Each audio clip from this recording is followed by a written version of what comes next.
Ce qui est important, c'est lui donner donc de la chaleur et de l'affection.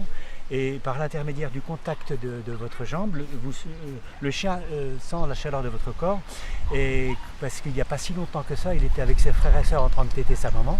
Et lorsqu'il avait le ventre plein, eh bien, son plaisir, c'était de faire une sieste contre la chaleur du corps de sa mère.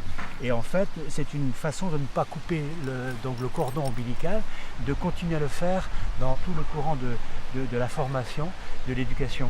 Même quand le chien est un peu plus grand, quand il a 5-6 mois, il est intéressant de le faire aussi. Alors, les autres formes de relation, eh bien, je peux lui donner comment dirais-je, une récompense à la nourriture en lui donnant donc un bout de fromage, quoi. En lui donnant un bout de fromage.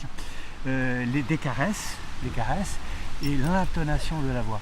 Les mots, ça veut pas dire grand-chose. L'intonation de la voix est beaucoup plus important que les mots.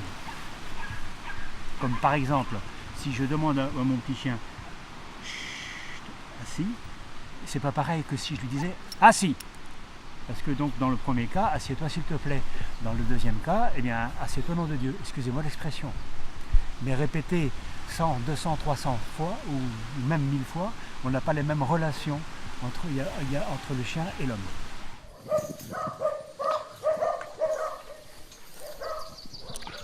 Alors c'est un doudou que je lance au chien pour réveiller ses instincts de prédation, parce que les qualités naturelles de base transmises par les parents, si on ne les réveille pas, si on ne les met pas à fleur de peau, ils restent stagnés à jamais.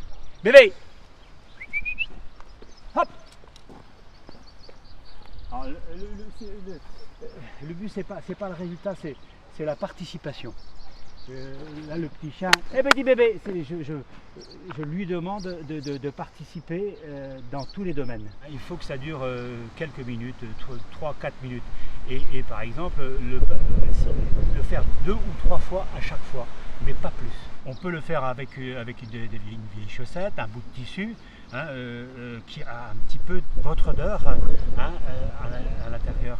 Ensuite, lorsque le chien a 2 mois et demi, eh bien, je vais à l'étape suivante, qui ne pourrait pas exister si on bâcle la première.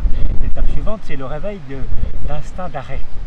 C'est un instinct qui est transmis par les gènes des parents. Et si on ne commence pas par réveiller un intérêt, on a peu de chances de réveiller l'instinct d'arrêt.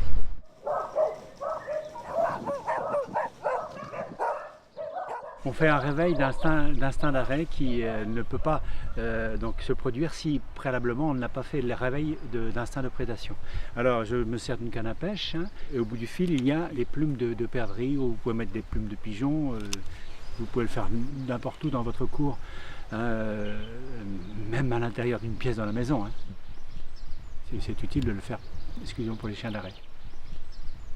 Quand il s'approche de la plume, on l'enlève.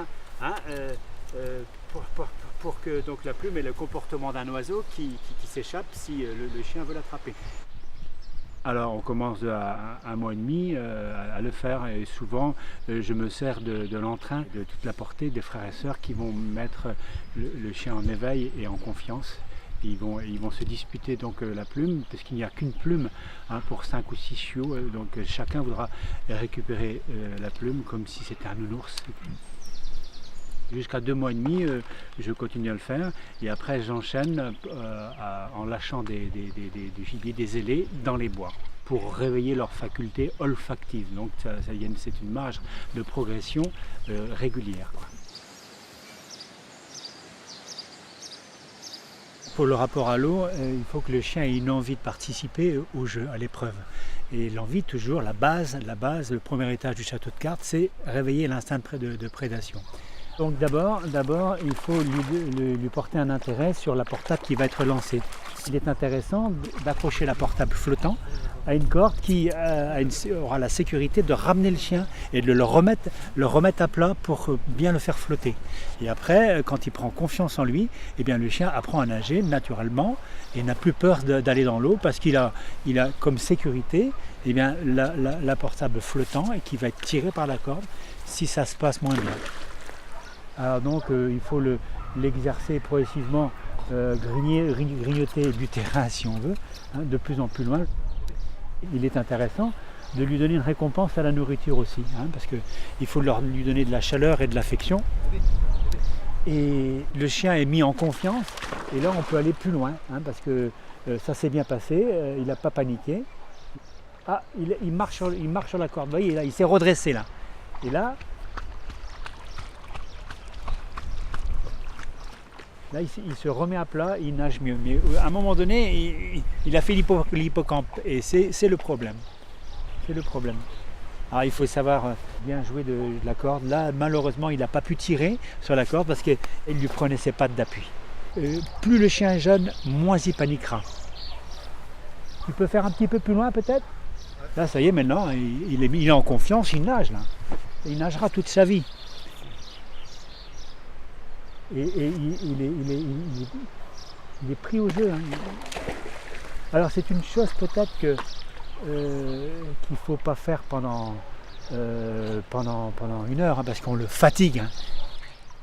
Il a carrément traversé le plan d'eau. Il tire, il est fier. Hein. Ah.